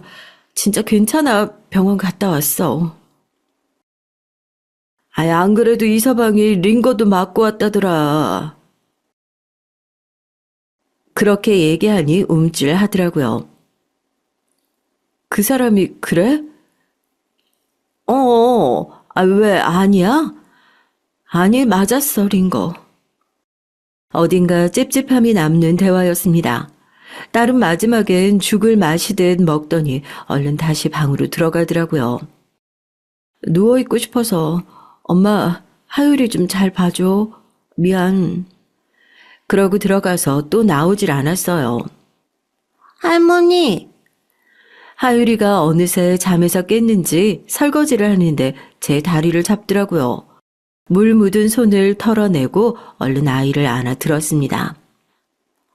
엄마는? 엄마 맘마 먹고 들어가서 다시 자. 엄마 아야 하잖아. 엄마 아야 해. 맞아, 엄마 아야 해. 엄마, 아빠가 아야 했어. 이제 입이 트려는 듯 자꾸 말을 하는 게 귀여워서 하율이가 하는 말을 계속 따라했어요. 근데 하율이가 하는 말이 이상했습니다. 아빠, 엄마, 맴매했어. 맴매? 아빠가? 누구를? 엄마 맴매했어. 아니, 아빠가 엄마를 맴매했다고? 엄마 아파. 아빠가 맴매했어. 그 말을 듣는데 어딘가 쎄한 기분이 들었어요. 물론 아이가 그냥 하는 말이니까 하고 넘길 수도 있는 문제였지만 좀 전에 큰딸이 제게 보인 반응이 자꾸 머릿속에 남았습니다. 찜찜했거든요. 잠시 고민을 하다가 하율이를 푹신한 패드 위에 올려두고 인형을 쥐어주고는 딸이 자고 있는 방의 문고리를 잡았습니다. 그런데 잠겨 있더라고요. 엄마 들어가. 얘기 좀 해. 잠시만. 나 옷 좀 갈아입어서. 그리고 잠시 뒤 철컥하고 잠금 장치를 푸는 소리가 들렸어요. 그리고 다시 아이가 나타났습니다. 땀을 뻘뻘 흘리고 긴팔을 입고 있더라고요. 그런데 이상했어요. 여기 누가 있다고 옷 갈아입는데 문을 잠궈? 제 말에 딸아이가 움찔하더군요. 그러면서 하는 변명이 더 말이 안 됐습니다. 습관이라 그래 그냥. 그렇게 말하는 딸아이의 눈동자가 흔들렸어요. 직감적으로 알 수 있었습니다. 무슨 일이 있긴 있다는 사실을 말이죠. 아니, 하율이가 그러던데 아빠가 엄마 맴매한다고. 그래서 엄마가 지금 아야 하는 거라고. 하율이가? 딸아이가 엄청 놀란 듯 눈을 동그랗게 뜨더라고요. 그리고 인상을 찌푸리더니 금방 제 눈치를 보며 어색하게 웃었습니다. 요즘 어디서 들었는지 이런저런 말 많이 해. 입이 트이긴 하나 봐. 맴매도 어디서 들었나 보네. 그렇게 말하면서 자신의 긴 팔티를 자꾸 끌어서 뭔가를 가리려고 하더라고요. 그래서 딸아이의 손목을 확 잡았습니다. 아이가 아픈지 인상을 팍 쓰더라고요. 알았습니다. 맞았다는 사실을 말이죠. 너 옷 벗어봐. 아니라니까. 진짜 아니야, 엄마. 아니면 못 벗을 이유가 뭐야. 엄마한테 몸 보여주기 싫은 것도 아닐 거고. 얼른 엄마 진짜 화내기 전에 얼른 벗어. 진짜 아니라니까. 아빠 부를까? 엄마 성격이 이대로 집에 못 가는 거 알지? 아빠 부를까 하는 말에 딸아이가 한숨을 쉬더라고요. 그리고 어쩔 수 없다는 듯 조심조심 옷을 벗었습니다. 저는 그 자리에서 멈춰서 아무것도 할 수가 없었어요. 정말 누가 제 머리를 망치로 한 대 치고 간 것 같았습니다. 어떤 말도 어떤 생각도 할 겨를이 없이 그 처참한 광경을 보고만 서 있었어요. 이내 손이 덜덜 떨려오고 눈물이 고였습니다. 딸아이의 몸은 성한 곳이 단 한 곳도 없었어요. 온 몸에 피멍 같은 멍이 들어있었어요. 그리고 색이 다 달랐습니다. 오래되어 보이는 멍도 있었고요. 정말 눈물이 후두둑 떨어졌습니다. 이게 무슨... 이 서방이 한 짓이니 정말? 제 그 물음에 딸아이가 고개를 숙이며 울기 시작하더라고요. 벌벌 떨려오는 손으로 딸아이 몸 전체를 제대로 만지지도 못하고 쓸었어요. 그리고는 다리에 힘이 풀려 풀썩 주저앉았습니다. 제 그 모습에 딸아이가 울면서 저에게 다가오더군요. 엄마, 너 이럴 때까지 왜 말 안 했어? 왜? 그러면서 버릇처럼 들었던 팔을 아이의 멍이 든 가득한 팔을 보고 내려놨습니다. 그리고 엉엉 울었어요. 얼마나 울었을까 정신을 차리고 물었습니다. 분노를 억지로 정말 억지로 가라앉혔어요. 당장이라도 그 새끼 죽이러 가고 싶었지만 말입니다. 거짓말하면 엄마 진짜 화낼 거니까 사실대로 말해. 언제부터야? 딸이 아무 말도 하지 않고 입술을 깨물더라고요. 그래서 소리쳤습니다. 말 안 해?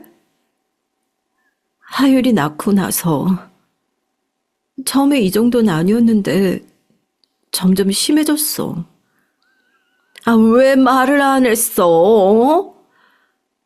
처음에는 손대고 나면 진짜 자기가 미쳤었다면서 싹싹 빌었거든. 난 그걸 바보같이 믿었고, 그리고 요즘은 차마 말할 용기가 안 났어. 엄마가 얼마나 속상해할지 아니까. 그렇다고 이걸 참고 살아야 이 미련한 거 사. 하면서 오열했습니다. 4년을 이렇게 지옥 같은 곳에서 악마 같은 새끼랑 살았다고 생각하니 온몸이 고통으로 찢어지는 것 같았어요. 그러다 번뜩 정신이 들었습니다. 나라도 정신 똑바로 붙잡고 있어야 한다고 말이죠. 가방 제일 큰 거에 네 짐 다 넣어. 엄마는 하율이 챙길 테니까. 일단 아이를 저희 집으로 데려가야 했어요. 그래서 아이에게 짐을 챙기게 한 뒤 하율이 짐은 제가 챙겼습니다. 인형을 들고 꾸벅꾸벅 졸고 있는 아이를 안아들고 저희 집으로 향했어요. 아침에 하율이가 지 아빠를 본체 맞은 채 했던 것도 이해가 갔습니다. 근데 하율이가 어떻게 알았지? 잘 때만 그랬는데. 큰딸이 그렇게 말하면서 울더라고요. 정말이지 가슴이 찢어지는 경험이었습니다. 그렇게 집으로 가는 길에 동네 작은 병원에 가서 진찰을 받고 진단서를 끊었어요. 당장이라도 경찰에 신고하라는 의사 선생님의 말에 다 준비를 해서 할 테니까 일단 모른 척 해달라고 부탁했습니다. 선생님은 최대한 상세하게 진단서를 써주셨어요. 사진도 엄청 찍었고요. 딸아이는 언젠가 필요할지도 모른다고 생각하며 그동안 모아둔 자료가 있다고 했어요.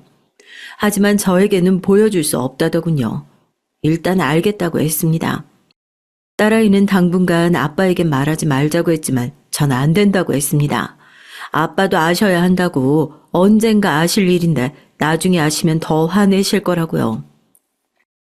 집으로 들어가 왜 애들을 데리고 왔는지, 큰 가방은 뭔지, 영문을 몰라 하는 남편에게 조용히 하라고 한 뒤 자는 하율이를 안방에 눕히고 나왔어요. 그리고 상황을 다 설명했습니다. 이 개자식 어디 있어? 내가 당장 죽여버려야지. 아휴, 일단 기다려요. 그리고 애 깨요. 조용히 해. 남편은 제 말에도 분노가 가라앉지 않는 듯 앉았다 일어났다를 반복했어요. 어찌해야 할지 몰랐던 그 감정이 아까 저도 느꼈던 거라 공감이 됐습니다. 일단 남편을 설득하고 사위가 없는 2박 3일 동안 어떻게 하면 좋을지 완벽하게 계획을 세워야 했죠. 정말 제 모든 걸 걸고 그 자식의 인생을 부셔버리겠다고 다짐에 다짐을 했습니다. 남편이 사업을 하면서 알게 된 변호사분에게 늦은 시간에 전화를 해서 이쪽 방면으로 가장 일을 잘한다는 분을 추천받았어요. 그리고는 신뢰를 무릅쓰고 부탁해서 다음날 바로 만났습니다. 큰딸은 저에게 보지 말라는 말을 10번 넘게 하고서는 그동안 모아놓은 것들을 그 변호사에게 보여줬어요. 딸아이가 모아온 자료들을 보는 변호사의 표정이 급격하게 어두워져 갔습니다. 가정폭력 중에서도 강도가 센 편이고 자료도 많네요. 이건 녹취록인가요?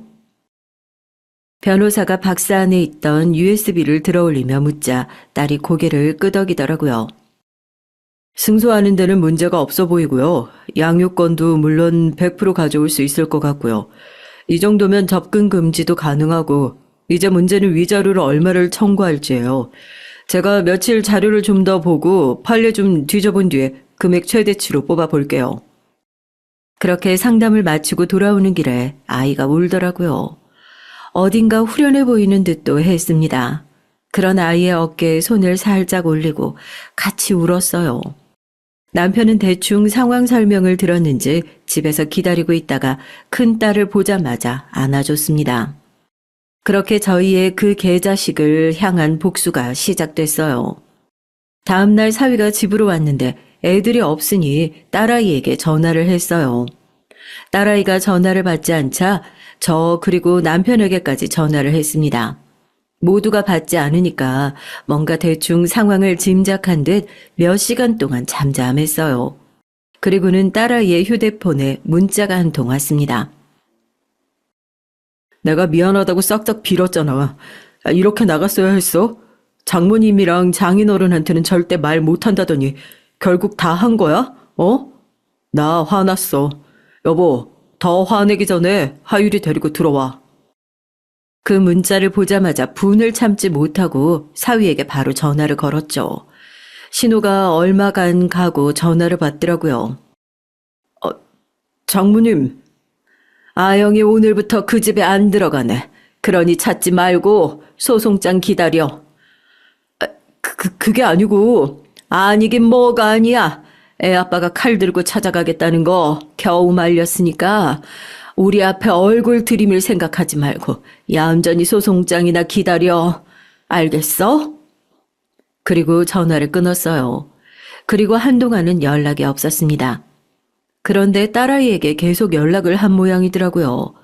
어느 날은 딸에게 온 전화를 제가 보고 받았습니다. 그 전에 통화 녹음 버튼을 먼저 눌렀어요. 아이씨, 내가 잘못했다고 했잖아. 야, 이년아, 너 진짜 죽고 싶어? 하율이 내가 니년 키우게 그냥 둘 것 같아? 하율이 엄마 노릇 계속하고 싶으면 당장 애 데리고 집으로 들어와. 진짜 나 돌아버리는 걸 보고 싶지 않으면. 이를 악물고 듣고 있었어요. 어디까지 하나 보려고 말이죠. 그랬더니 점점 더 하더군요.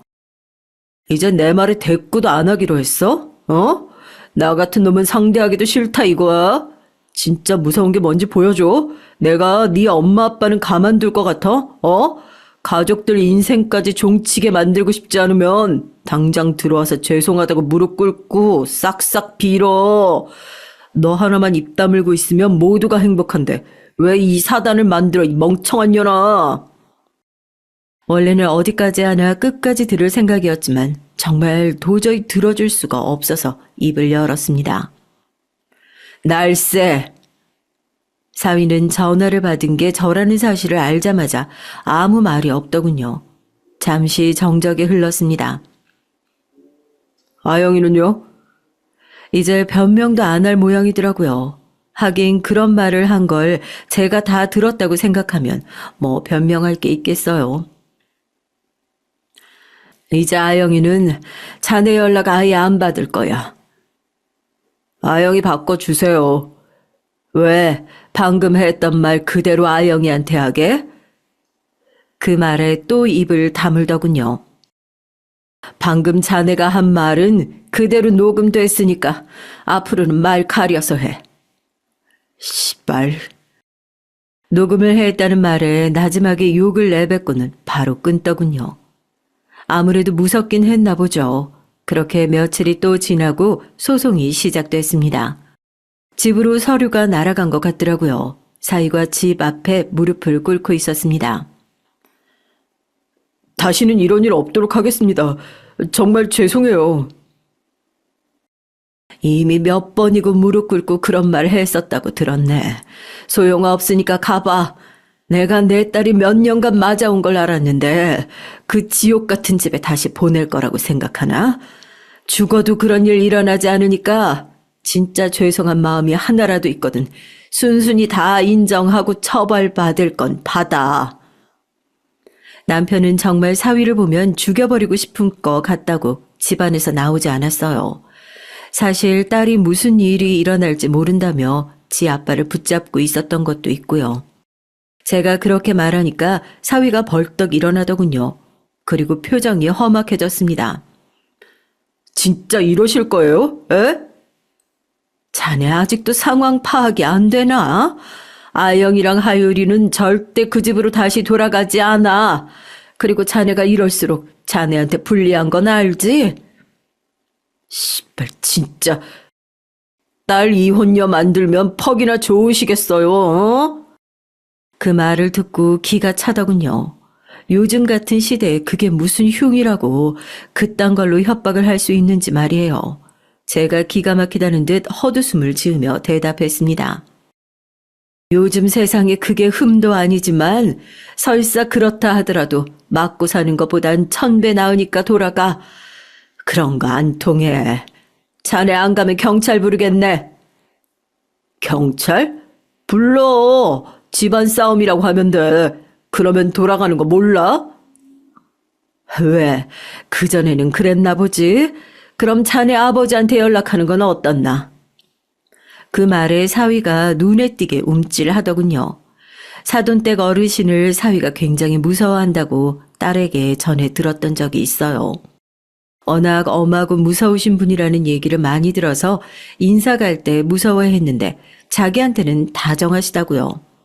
아마 추측컨대 자기 아들의 성향을 알아서 그렇게 무섭게 군 걸 수도 있겠더군요.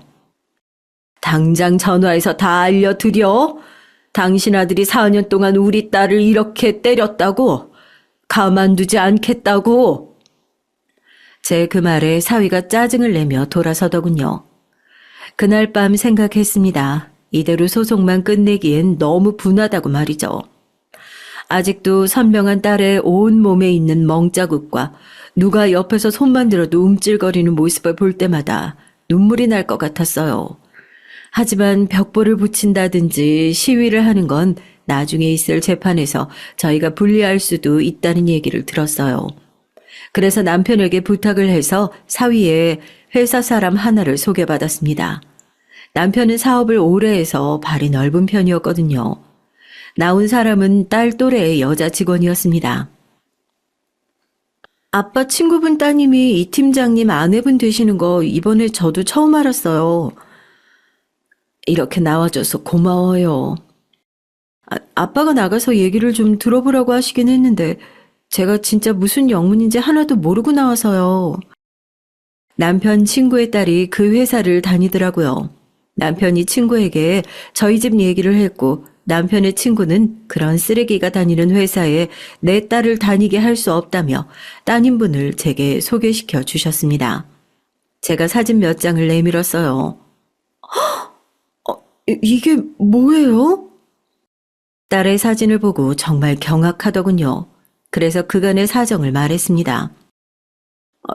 이 팀장님이 그런 분이셨다고요? 회사에선 너무 나이스하셔서 한 번도 생각해 본 적이 없었는데 사람 겉만 보고는 절대 모른다더니. 제가 보여주는 것들을 보면 볼수록 분노하는 게 느껴졌어요. 그리고는 뭘 도와주면 되냐고 뭐든 돕겠다고 하더라고요. 그냥 이 팀장이 부인을 때려서 전치 5주가 나왔더라. 그래서 지금 이혼 소송 중이라던데 라는 소문만 좀 퍼뜨려줘요. 아빠한테 들었다면서. 그거야 너무 쉬운 일이긴 한데 그 정도로 괜찮으시겠어요? 원래 이런 소문은 금방 퍼지잖아요. 회사 전체가 자기한테 손가락질 하는 걸 한번 겪어봐야 돼요. 그 자식은. 그래서 자기가 얼마나 손가락질 받을 일을 한 건지 아주 확실하게 깨닫게 해줄 거예요. 남편, 친구, 딸은 고개를 끄덕이며 공감해줬습니다. 그리고 바로 다음 날부터 회사에서 동료들에게 이야기를 하고 다닌 모양이더라고요. 회사 전체에 정말 하루 이틀 만에 소문이 다 퍼졌다고 남편을 통해 전해 들었습니다. 평소에 그런 이미지가 아닌 사람이라 그런지 회사 내에서도 다들 엄청 충격받아 한다고들 하더라고요. 그리고 얼마 뒤에 회사 내부에서 그 사실이 진짜인지 아닌지 남편을 불러다가 물어본 모양이더라고요. 아마 진짜라고 했겠죠. 거짓말을 했다가 나중에 진짜임이 밝혀지면 더 큰일이 나니까요. 사위는 휴직계를 내고 회사를 쉬게 됐다는 얘기를 들었습니다. 아마 말이 휴직계고 이렇게 자연스럽게 정리해고 되는 걸 거란 얘기를 남편의 친구에게 전해 들었어요. 제가 소문을 낸 거라는 사실은 모르는 것 같더라고요. 내내 그 일에 관해서는 조용했던 걸 보면 말이죠. 하지만 저는 여기서 끝낼 생각이 없었습니다. 때마다 보내주시는 사돈네의 농작물을 받고 사돈네에게 전화를 했습니다. 이제 그만 보내주셔도 된다고 말이죠. 그랬더니 사돈이 왜 그러냐 물어서 애들이 이혼 진행 중인 거 모르셨냐라고 대답했죠. 아직 말하지 않은 것 같더라고요. 사위가 바로 득달같이 저를 찾아왔습니다. 아버지께 말하셨어요? 늘 보내시는 채소들을 올해도 보내셨길래 이제 안 보내주셔도 된다고 했더니 왜 그러시냐고 물어서 애들 이혼 절차 진행 중인 거 모르셨냐라고 말한 게 다네. 왜? 내가 구체적으로 말해드릴 걸 그랬나? 그냥 연락하시지 마시지. 왜 연락을 하셨어요? 어차피 알게 될 일 아닌가. 그리고 나는 자네 집에서 보낸 그 무엇도 이제 받고 싶지 않네. 자꾸 이런 일로 찾아오지 말게. 자네 얼굴 보는 것도 역겨우니까. 그러고는 자리를 일어섰습니다. 사위가 뒤에서 욕을 하는 게 들리더라고요. 아마 심경이 복잡하겠죠. 회사도 잘려 필사적으로 숨기던 아버지까지 이제 이 사실을 알게 생겼으니 말입니다. 아니나 다를까 사돈댁에서 모든 사실을 다 알게 된 모양이더라고요. 사돈댁에서 만나자는 연락이 왔습니다. 정말 죄송합니다. 면목이 없습니다. 어떻게 사죄의 말씀을 드려야 할지 모르겠네요. 사실 그 어떤 용서를 비신다 하더라도 저희는 용서를 할 마음이 없습니다. 그냥 아드님이 저희가 요구한 조건 그대로 받아들이고 진심으로 반성할 수 있게끔 따끔하게 알려주세요. 아이가 정말 많이 죄송하다고 무릎까지 꿇었다고 하던데 한 번만 용서해 주실 수는 없나요? 어떻게 알려졌는지 회사에도 소문이 다 났고 지금 이 상태에서 이혼까지 하면 정말 저희 아이는 미래가 없는데 이런 일이 한 번만 더 있으면 저희가 나서서 이혼시키겠습니다. 한 번만, 예? 한 번만 용서해 주세요. 자기 딸이 이런 일을 당했어도 저런 말을 할 수 있을까요? 사위는 보나마나 자기 유리한 대로 얘기를 했겠죠. 그 상황을 무마하려고요. 용서요? 사돈 어르신은 사돈 어르신 자식이 맞았대도 용서하실 수 있겠어요? 네? 물론 힘드신 건 압니다. 아는데, 그래도 둘 사이에는 하율이도 있고. 더 이상 들을 가치도 없는 말을 늘어놓는 것 같길래 그 앞에서 사진을 한 장 던졌어요.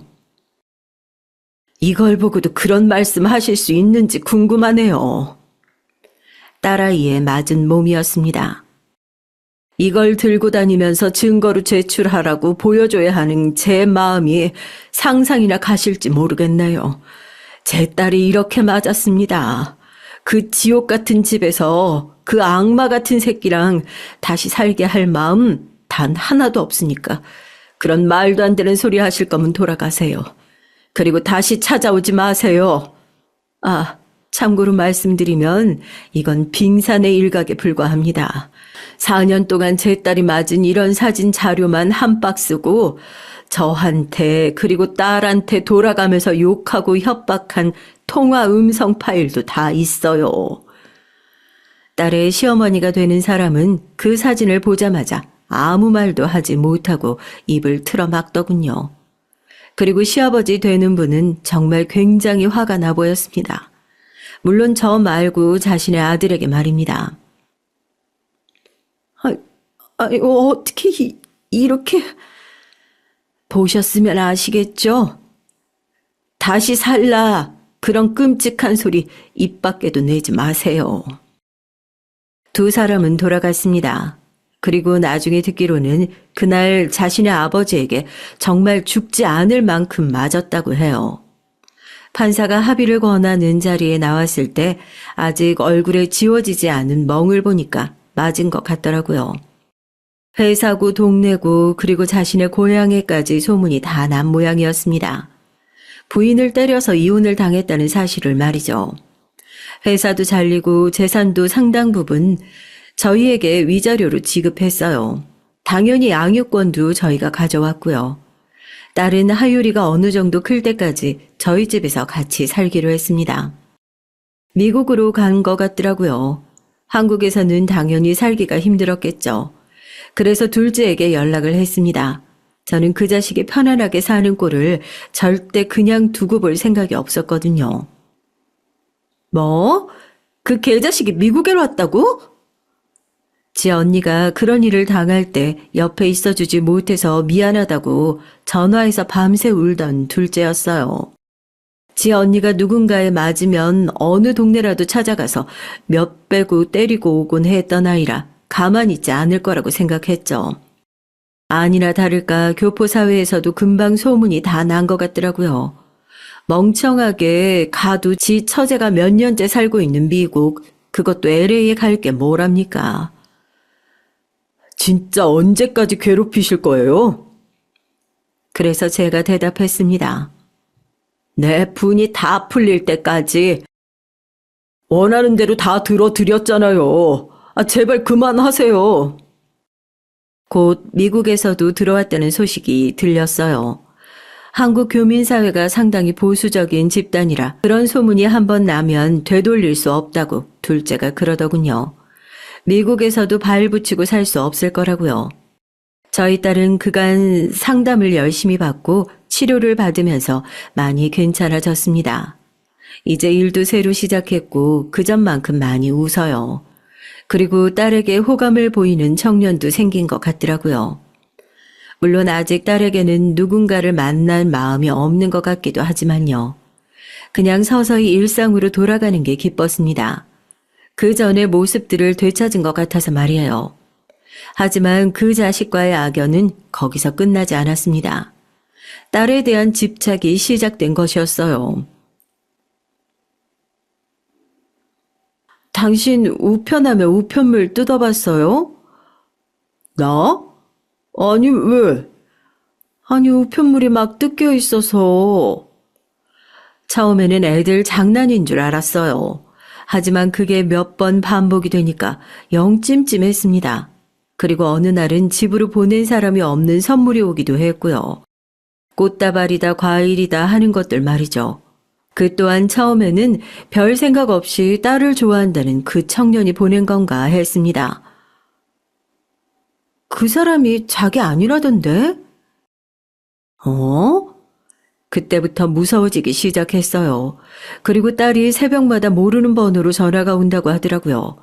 그리고 누군가가 자기를 지켜보는 기분이 든다고.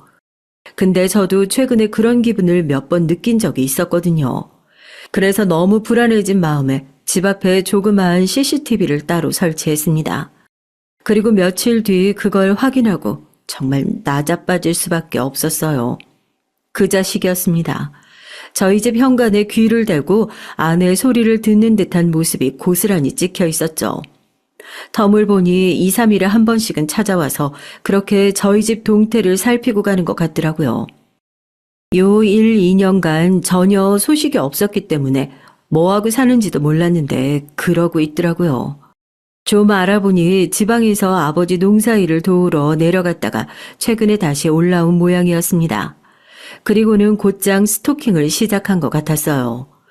요즘에 왜 완전 이별을 못해서 맞거나 혹은 그보다 더한 일을 당하는 여성들에 대한 얘기가 많이 나오잖아요. 그래서 그런지 정말 너무 무서웠습니다. 경찰에 신고를 하니 이 정도는 딱히 별다른 조치를 취할 수 없다고 하더라고요. 그냥 딸아이에게 조심하라는 말을 했어요. 그래도 불안했습니다. 그러던 어느 날 마트를 다녀오는 길에 어딘가에서 비명소리가 났어요. 뭔가 제 딸의 목소리 같아서 얼른 달려갔더니 아니라 다를까 그 개자식이 딸의 손목을 잡고 있더라고요. 내가 이렇게까지 비는데 이럴 거야? 진짜 다신 안 그런다고. 이제는 용서해 줄 때도 됐잖아. 난 당신 얼굴만 봐도 아직 심장이 벌렁거리고 손발이 덜덜 떨리는데 이젠 용서해 줄 때라니? 그걸 누구 마음대로 정하는데. 내가 잘못했어. 잘못했다니까. 가라고. 다시 찾아오지 마. 이런 씨발 인연이? 그러고는 다시 재벌을 개 못 준 듯 손을 들어 올리더라고요. 그 모습을 보고 제가 소리를 꽥 질렀습니다. 동네 사람들, 여기 남자가 여자 때려요. 그랬더니 그제야 저를 발견한 듯 사위가 당황하더라고요. 욕을 짓거리며 자리를 떴습니다. 괜찮어? 바로 딸에게 가서 안아줬어요. 몸을 덜덜 떨고 있더라고요. 많이 괜찮아졌다고 생각했는데 한 번 있었던 일에 대한 트라우마는 어쩔 수 없나 보더라고요. 눈물이 나왔습니다. 그렇게 딸아이를 안고 있는데 아영씨 괜찮아요? 어떤 남자의 목소리가 들려왔어요. 고개를 들어보니 전에 언뜻 본 적 있는 청년이었습니다. 아영이를 좋아한다는 그 청년 말이죠. 괜찮다고 말해주고 둘이서 어디론가 가서 잠시 얘기를 나누더니 아영이만 돌아오더군요. 얘기를 들어보니 너무 무서워서 급하게 문자를 했답니다. 그래도 저나 남편보다는 해결이 빠를 것 같다고 생각했대요. 경찰이거든, 그 사람. 알고 봤더니 아영이 일을 조사하던 경찰이더라고요. 경찰서에는 몇 번 간 적이 없어서 저는 얼굴을 기억하지 못했었는데 그러고 보니 낯이 좀 익은 것도 같았습니다. 그 후로 그 청년은 아영이 옆을 무슨 기사 마냥 지키기 시작했어요. 경찰이라는 그 직업에 더 든든하다 느꼈던 것도 있었던 것 같습니다. 그렇게 두 사람이 붙어 다니다 보니 아마 사위도 그 모습을 봤던 거겠죠. 그날 이후로 딸의 바뀐 번호를 어떻게 알아냈는지 문자가 자꾸 온다고 했어요. 당신 연애해? 나를 두고 어떻게 그럴 수 있어? 그 새끼 네가 이혼녀의 애엄마인 거 알아? 정말 징글징글했습니다. 동시에 무섭기도 했고요. 어느 날은 저희 집 앞에서 기다리고 있다가 저랑 마주쳤어요. 어머님, 용서해 주세요. 그럼 아영이도 저 용서해 줄 거예요. 애초에 내가 용서해 줄 생각도 없지만 그렇다고 해도 아영이가 자네에게 돌아갈 일 없을 거야. 왜요? 만나는 새끼 있어서요? 그 새끼는 다 안 돼요. 이혼녀의 애엄마인 거 모르죠? 모르니까 만나는 거겠지. 왜 몰라? 자네가 아영이 그렇게 했을 때 사건 조사했던 경찰이었는데. 뭐라고요? 제 말에 적잖이 놀란 것 같더라고요. 왜 아니겠어요. 그건 저희도 놀랐는데요. 거짓말이죠? 내가 그런 거짓말을 왜 하나? 그리고 자네 아버지는 자네 올라와서 또 이러고 다니는 거 아시나? 그 말에 또 인상을 팍 쓰더니 그대로 돌아가더군요. 그리고 한동안은 잠잠한 듯 했습니다. 그러다 사건이 터졌어요. 또 몰래 저희 집 앞에서 아영이를 기다리다가 아영이가 혼자 있는 줄 알고 아영이에게 말을 걸었던 겁니다. 근데 뒤에서 그 청년이 오고 있었던 거죠. 시비가 붙었고 사위가 먼저 그 청년을 한 대 때리자 그 청년이 바로 제압을 했다더군요. 덩치도 힘도 딱 봐도 사위보다 더 크고 좋아 보이는 청년이긴 했어요. 사위는 그대로 경찰서로 연행되어 갔습니다. 그리고 현행범으로 체포되었고요. 또다시 시골에서 전 시댁 식구들이 다 올라왔죠. 이 미친 새끼가 다시는 안 그러겠다 그래서 올려보내줬더니 또 쓰레기 같은 짓을 해. 너 진짜 죽고 싶어? 어? 하면서 자신의 아들 뺨을 3개 올려치더군요. 전 사위가 휘청거렸습니다. 죄송합니다. 그 와중에 딸의 전 시어머니는 저희에게 와서 또 용서를 구하기 시작했어요. 정말 면모가 없습니다. 정말 미안하다 얘야. 아유, 우리가 애를 잘못 키운 죄다.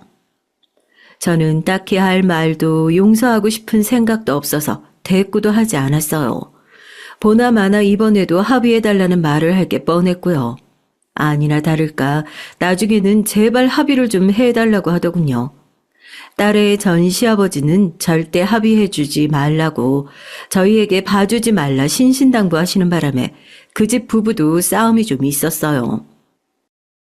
그래도 합의는 해야 할 거 아니에요. 아들 전과자 만들 수는 없잖아요. 갱생이 안 되는 새끼 자꾸 이런 식으로 봐주니까 더 정신 못 차리는 거 아니야. 없는 자식 치면 되지. 정말 난장판이었습니다.